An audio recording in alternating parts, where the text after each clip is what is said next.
Hello again, YouTube. Mark Spade here. So today we're going to try something a little bit different.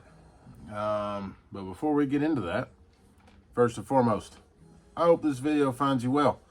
I hope that you are cozied in with a nice pipe, a wonderful blend, and a comfy chair.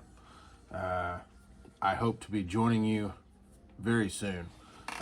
Let's get into it. So, I am drinking a little Earl Grey.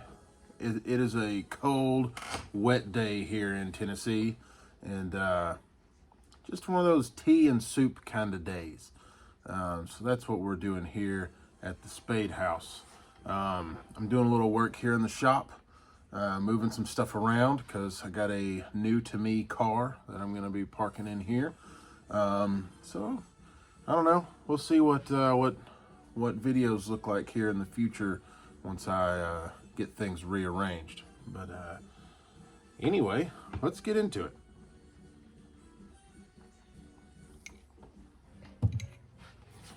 I'm very excited. It's like early Christmas for me. Gotta put an order from smokingpipes.com. I've talked about it a little bit.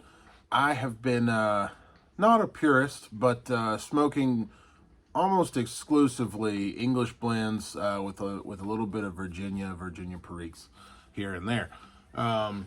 And while that's been a lot of fun, I wanted to do a little return to aromatics because sometimes you just get in the mood for something a little sweeter, right? Like a little dessert smoke. And while my favorite aromatic blend is Eileen's Dream by CAO, I have run out. And so has the places I tend to shop for tobaccos. So, had to try something a little bit different, and I don't know. So, did a little bit of cellaring, and we'll get to that first. So, I got two 2-ounce tins of Maltese Falcon by GLPs, because one cannot have enough Maltese Falcon. So those are going to go right here for now. You guys are actually sitting on my tobacco cabinet, and it's not quite finished yet, so I don't really want to be storing my tobaccos in it. So I'll put it down here with the rest of it. Next is Chelsea Morning by GLPs. I haven't tried this, and so I'm really excited. Probably tomorrow morning to go ahead and crack this tin open for the first time. And again, we're not into aromatics yet, but that's what our eyes are on, right? Is this Chelsea Morning? This is probably the second most anticipated blend here from my order. So I'll put that there as well. Next, Windjammer by Cornell and Deal. This one we might not all be as familiar with. It is a little newer, so I'm going to go ahead and read the tin real quick. A rich and satisfying cut cake comprising sweet, ripe Virginias, nutty Burleys, unflavored toasted black Cavendish, and a generous measure of Perique. And then it goes on to talk about some hints of cocoa and a little bit of dark rum and things like that. And sometimes the descriptions can be a bit lengthy. I like to stick to the components because that's what I shop for. And so, get more into that maybe here in a minute. But so yeah, picked up some Windjammer. I'm excited to try it. Now, we'll go, I've never heard of this before. We'll go with this one. I'd never heard of Cobblestone. I like coffee, and I like tobacco. And so here we have a black coffee cafe tobacco from Cobblestone. I'm excited. It's well reviewed, and so I'm going to give it a go and see what I can pick up out of this blend. And I might talk about that in the future as well, assuming I like it. So for now, I will put that away as well. This one by Sutliff. It is a bulk blend. I didn't find it in a tin anywhere. So this is their Christmas spice. I actually saw this on Mutton Chop Piper's channel for Blend Club. And if you don't watch Mutton Chop, and if you don't at least participate a little bit in Blend Club, you're really missing out. That's kind of what the YouTube pipe community is really about, you know, is talking tobaccos, and then we get into stuff like this, and like so many other channels where we get to know each other a bit more. But Mutton Chop Piper is pretty much the professor of pipe smoking, and he does a blend club. So Sutliff Christmas Spice, I'm going to give this a go, maybe here in just a minute. But we'll see. So I'm going to put this right here for now. All right, the last two blends. This one, two of my most favorite YouTubers, pipe smokers, have spoken well of this blend here. It's Sealam's Black. And from what I gather, it's a bit of an English aromatic. And I mean, really just, it's a cool box, you know. This is like something that you get on Christmas Day, you know, in my opinion. And so I'm looking forward to trying this, and I might even try it this evening. So I'm going to leave this one out as well. And really, I love this presentation here. So hopefully I'll be talking about this one as well. Now this guy here, Cornell and Deal's Belmont Station. If you're like me, especially before I started journaling my pipe tobaccos and just journaling my piping experience so far, you wanted to try a blend, and it always sounded kind of nice to you, but you never put it in the cart. You never went to the brick and mortar and picked it up if you saw it, you know, something like that. Because there was always something else that kind of got your attention a little bit more. But you've got that blend on your radar, you know, that you want to try out and you just haven't done it yet. This is the case here. So I wanted to try for years, Drucker and Sons London Dock. The description just sounded fantastic to me, and I really wanted to give it a go. Unfortunately, like so many blends, especially in the last few years with, with all the politics and all the economics going on, that blend is no more.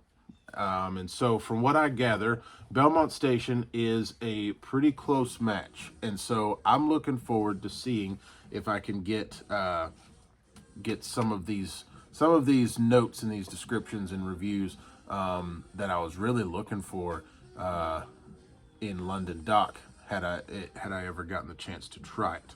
And so here we have hand blended in the Carolinas, a rich, complex journey of Black Cavendish and bright Virginias, passing through regions of dark Burleys and dark-fired Kentucky, elevated by vanilla and dark rum. So I'm quite excited about this here, just because it's one of these long-anticipated blends for me. So, real quick, let's talk about this order.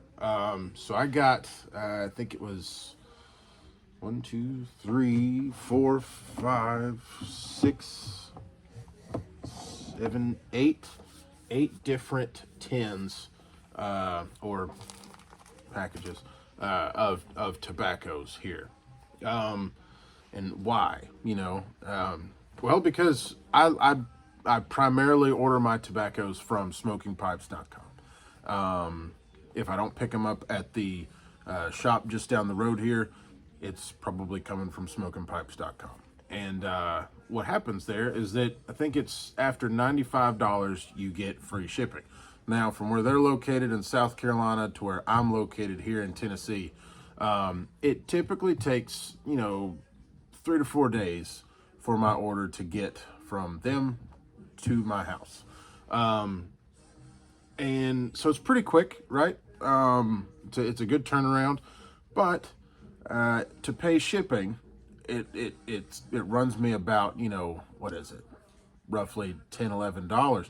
Now to me that's, you know, 2 ounces, on, you know, on average that's 2 ounces of a nice tin of tobacco, and so I just wait until I've got about $100 worth of tobaccos to buy, and then I get the free shipping on top of that. So that's why, you know, I've got this, you know, an order of this size. I think I've actually had bigger orders before, but I don't know.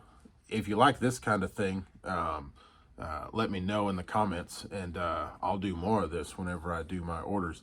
And if you've got something that you'd like to know about this process, let me know as well. And I'll be sure to include that or make another video, you know, something. But anyhow, one thing that I wanted to talk about. So first, let's, oh no. I don't know. Let's see. I'm gonna go with the Belmont station here because I've really wanted to try this. So let's see, there's a date, 12/28/21. All right, so this is a year old, so it should be pretty decent. And so let's go ahead and give this an open here.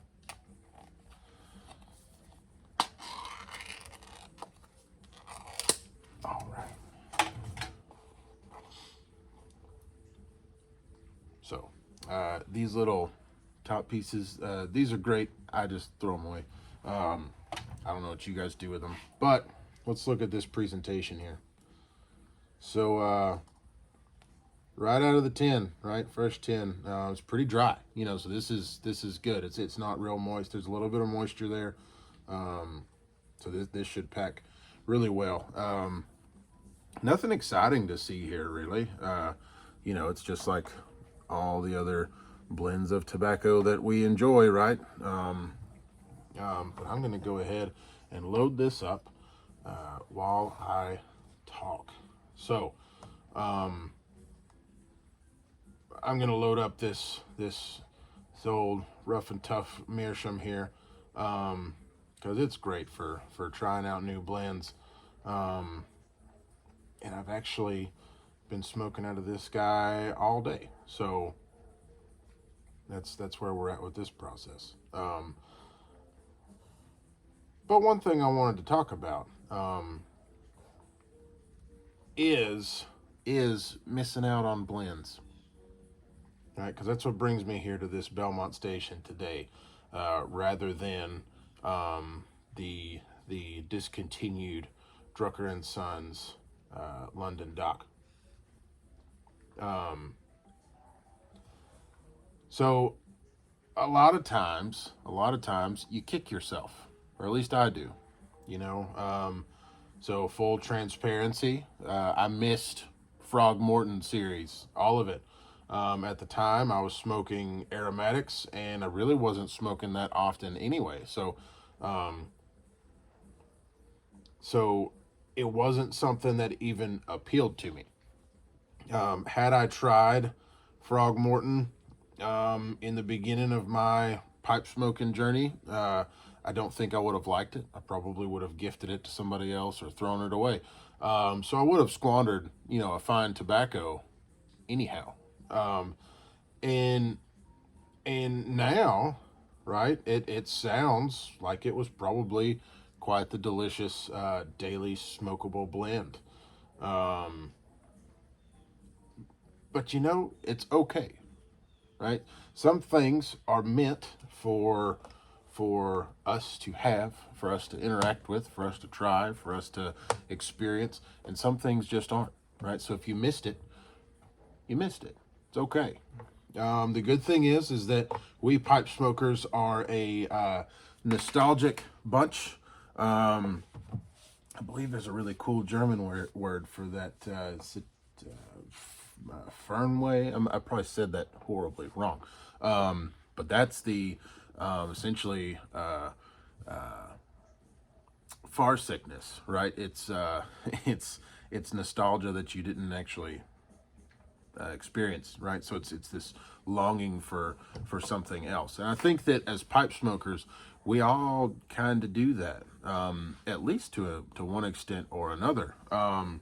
Wishing that we had, been there for this. Wishing that we could just try that. I mean, even thinking about, the way that things change, the way that tobaccos change, right? As a Lord of the Rings fan, I haven't yet tried Capstan, which was Tolkien's apparent favorite, right? But I imagine that the Capstan today is not the Capstan that Tolkien was smoking, just because the amount of time that's gone by, right? And so while I would love to sit down, load up a bowl, and smoke the blend that helped create Lord of the Rings and The Hobbit, it probably wouldn't be quite the same. And that's all right. Because the sentimental bunch, the nostalgic bunch that we are, we do our best to replicate the older things, right? The things from the past, especially the things that we have fond memories with, right? Couldn't tell you how many times I've smoked a pipe in public, and friends or folks around, just instantly, it's like they wanna sit with you a little while you smoke, because you remind them of their grandfather or their father or their somebody, a notable man in their life who also enjoyed a pipe, and they'll just sit with you, and they have some kind of a wonderful story that they share about this loved one of theirs that smoked a pipe. And so I think that that's kind of really, really something that defines us all as a piping community. So that's just my thought. But I guess the point of that little ramble there was be content with where you are, and don't worry so much about the things that you missed. Because if you missed it, it's my philosophy that it just wasn't meant for you. Now you can't apply that generally, I guess, but I reckon it makes good sense still. So let's try this. Belmont Station from Cornell and Deal.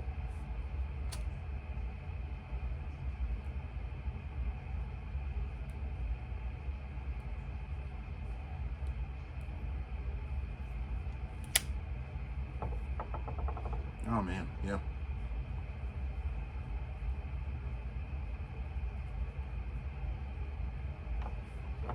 So right off the bat, I mean, just doing the char light here, it's a really sweet, like a vanilla honey kind of a flavor. It's pleasant.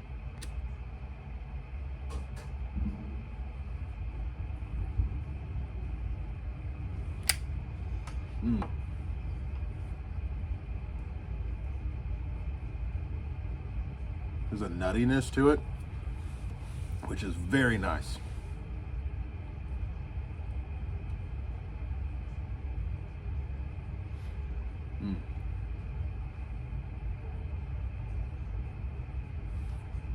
Did I read Burley? I did. Yeah. There's definitely a very, very strong, very nice tobacco note in here, like just that earthy tobacco. But there's also, like I said, there's a vanilla, honey, sweet kind of flavor that really kind of has taken a bit of a seat now that I've taken a few draws off of this.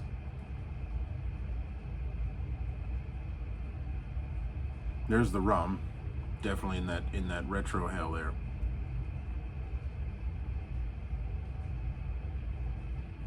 This is good.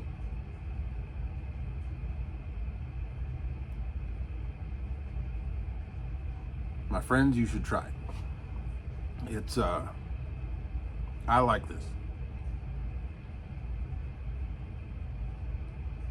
There's a pleasant aromatic aspect to this, not too chemical, just like a nice topping, almost more of a casing, really. It's not too forward, but it's definitely there.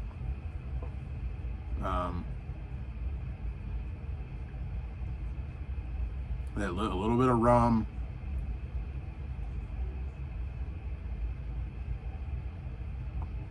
And still has that nutty, almost like a fig or like a, I don't know. Slight fruitiness, very slight fruitiness.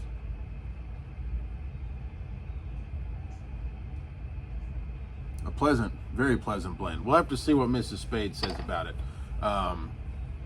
because I like it. I like it. I will probably be ordering more of this, and I will probably be smoking this a lot more. Definitely, I really tasted some of that, almost like a berry kind of a taste, or like a. You ever had Fig Newtons? That's kind of what I'm tasting here, I think. That's good. Now that we're into this, I've noticed a lot of the YouTube pipe channels. A lot of guys talk about how they don't like to review tobaccos, and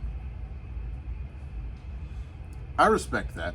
Right? Not everybody wants to. Not everybody has a reason to. And I get that. But this is why I like it.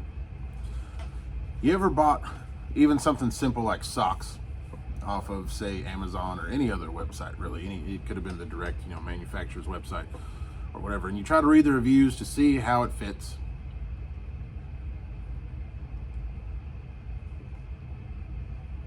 And you have this, you have this. You come across these reviews where it's not relevant. It's somebody who's upset because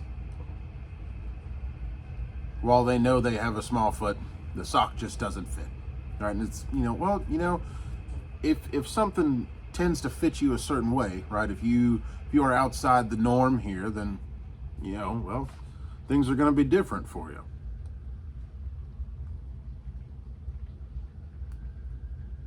And you can't rightly expect the world to be on your specific page all the time.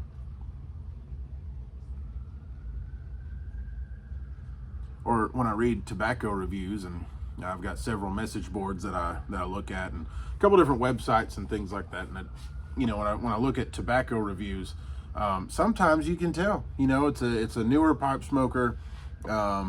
They don't have the palate. Again, it's like if I would have reviewed something, some phenomenal blend like Frog Morton's on the Town, right? 6 years ago, I'd have said, this belongs in the garbage. It wouldn't have been something that appealed to me then, and so I would have, reviewed it as such.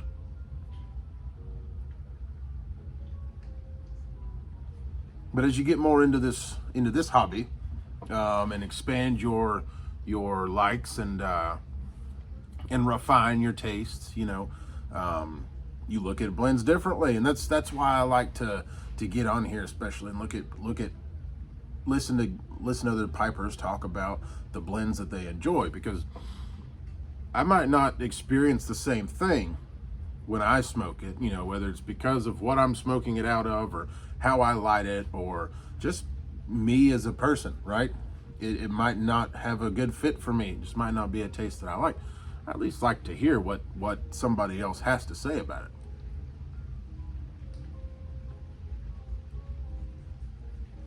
And in the YouTube pipe community, you've got a time to really kind of sit down with another piper while they talk about what they're getting out of a blend, and what they think about the pipe, and that's fun, right?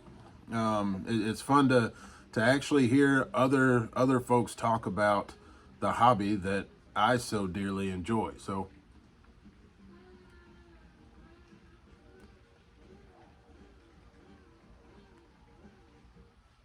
it's consistent so far.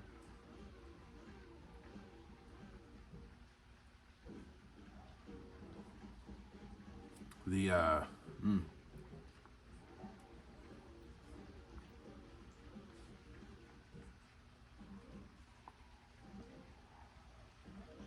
don't know, maybe I need to revisit Burley's, because it's definitely what I'm getting more of. I mean, I've been kind of avoiding burleys because I didn't like them when I started smoking, and since then, you know, I've been turned to, you know, English Balkan blends.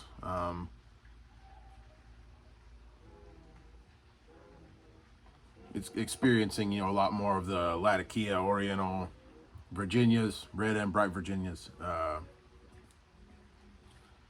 You know, Cavendish is always kind of there to sort of round things out.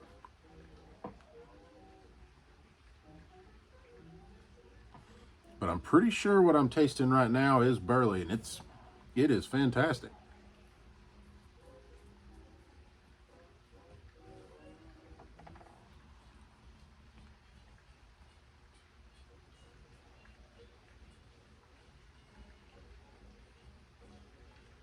And even if you kind of pick up your pace a little bit, I haven't burned off that that vanilla and honey. You know, it's quite sweet. It's almost not raisins.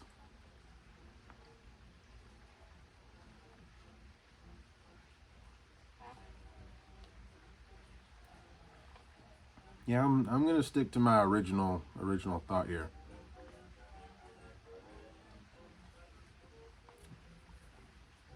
Some kind of like a sweet fruity note, a lot like figs.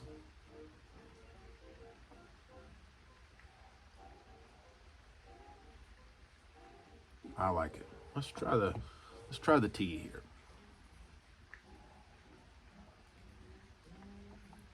See if that accentuates a little bit. See what it brings out. Something I was talking to a non-pipe smoking friend about. He allows me to indulge a bit. We work together and we talk a lot about piping, even though he doesn't partake in the hobby. He said, "Why don't you guys start trying to?" Because I talk about tobacco quite fondly. He said, "It sounds a lot like wine." I said, "Yeah, yeah, it is. You know, better with age. You know, there's a lot of complexities there."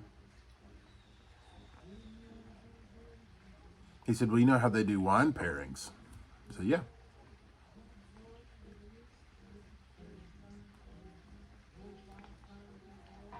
He said, "Well, you pipers should do that with your tobaccos, right? Talk about what tastes good along with a blend." And so far, this Earl Grey with a little bit of honey is really hitting the spot here.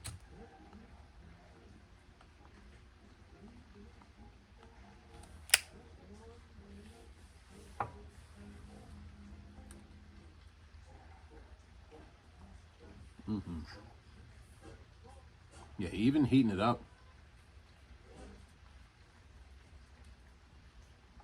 Haven't really the flavors haven't really dissipated at all. I think now I'll slow down again a little bit though, because I think, as with most tobaccos, when you slow down your cadence a bit, it brings out more of a fullness in the flavors. Whereas when you speed up, you get a little bit more of that the harsher, you know, tobacco notes. So heating this up definitely is more like you know, brings out the Virginia, you know, in it.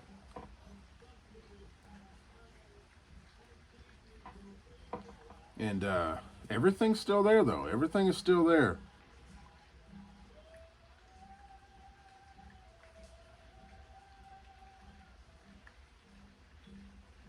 Oh, I'm sorry, not Virginia. Those that's dark fired. Yeah, it is Virginia. It is Virginia. I was right. I haven't tasted the dark fired Kentuckies really.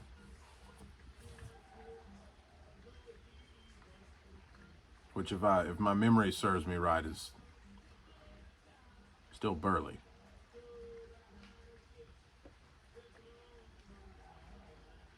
This is good. Little little spice, just a little bit. I wouldn't call this spicy at all. There's just something not spice. Maybe more peppery. Yep. This is a good blend. This is a good blend.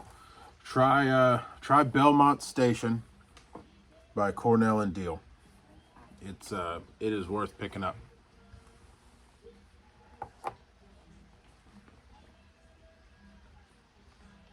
And if you don't, and here in a few years you decide, ooh, maybe I should have, and maybe it's gone by then.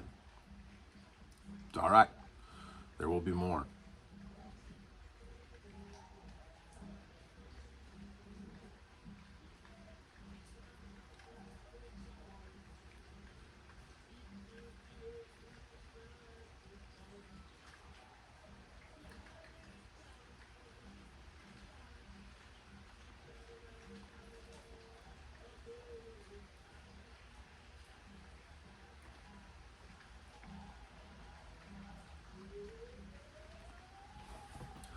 I like to listen to music, especially down here while I'm smoking.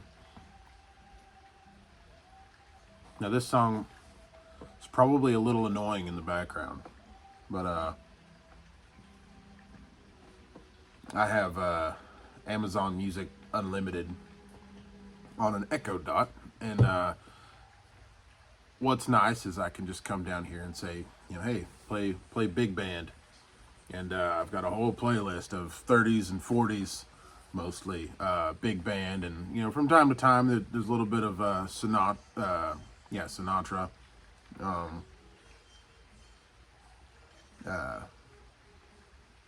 But it relaxes me, and I think it contributes a lot to that feeling of nostalgia, and I wasn't alive in the 40s, but I think I connect with the era a bit.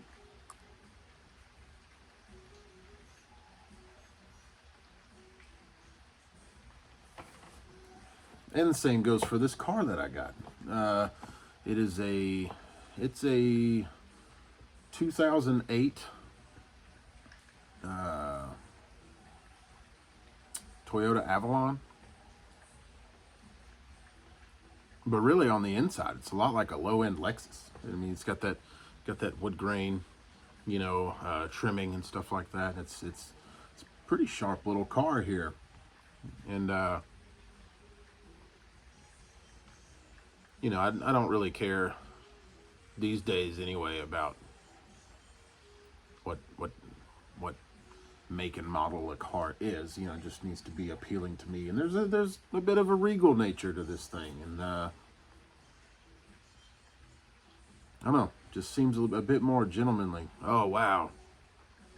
So here I am about a third into this bowl, and I just got hit with some like a strong cocoa. Man, that was good. Oh yeah. Like nuts and chocolate.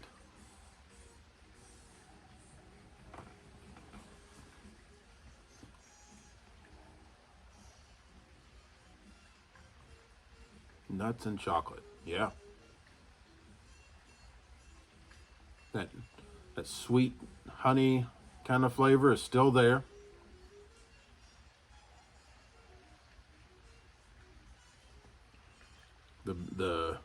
Those more fruity notes have kind of taken a back seat, and now there's a very pleasant kind of cocoa flavor here, and still very sweet, but man, there's this nuttiness now that's really coming out.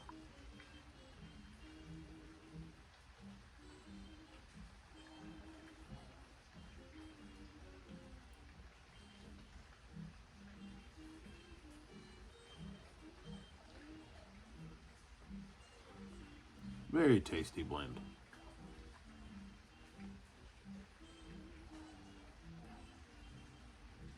Well,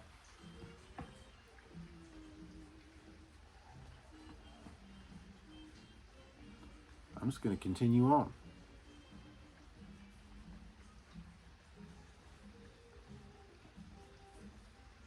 So I think that the thing I appreciate most about this car here, I like gray. Gray's a favorite of mine. The car is gray. But something about the sleekness and simplicity on the inside with that nice wood grain. It's also something I just tend to appreciate in general, which is why I enjoy woodworking. I enjoy carpentry work.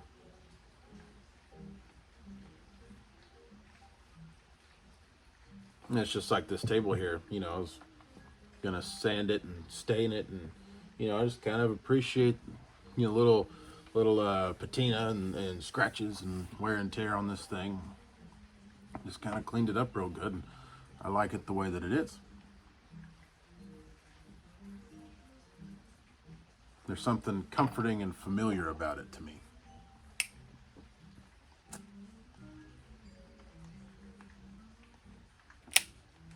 Same goes for pipe smoking, same goes for cars, same goes for trucks. You know, it pretty much everything in my life kind of has this echo from the past.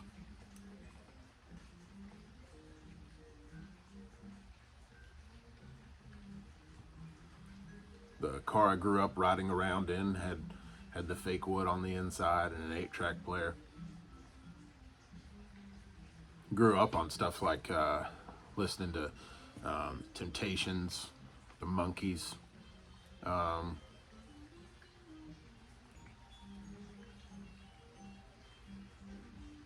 lot of the old stuff. Not just you know, necessarily classics, but a lot of Motown.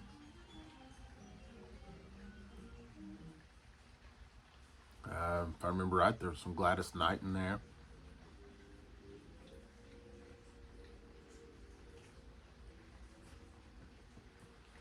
I think there was a few Beach Boys. Never been a huge fan of Beach Boys.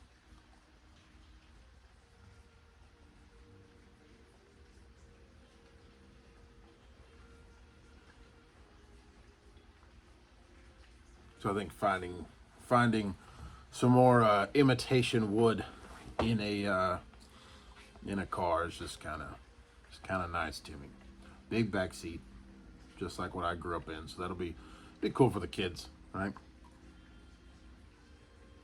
Grow up with a semi-similar experience.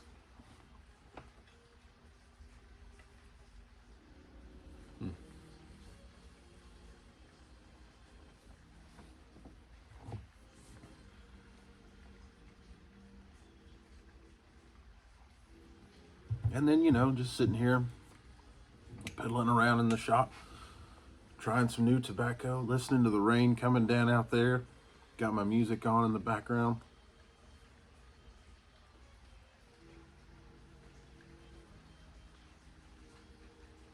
It's a good day. It's a good day. It's a peaceful feeling. It's a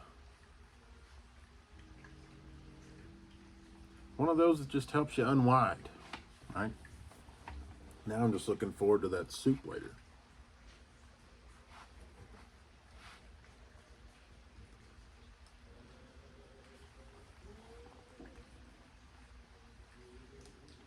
So, my friends, this has been something different. I know it's a long video, but I've had a good time making it, and hope something good came of it for you. I'm gonna finish off this bowl here, and I don't know, time permitting, might open another, try something else out. So hope you guys enjoy the rest of your day, and I'm Mark Spade. Thanks for watching.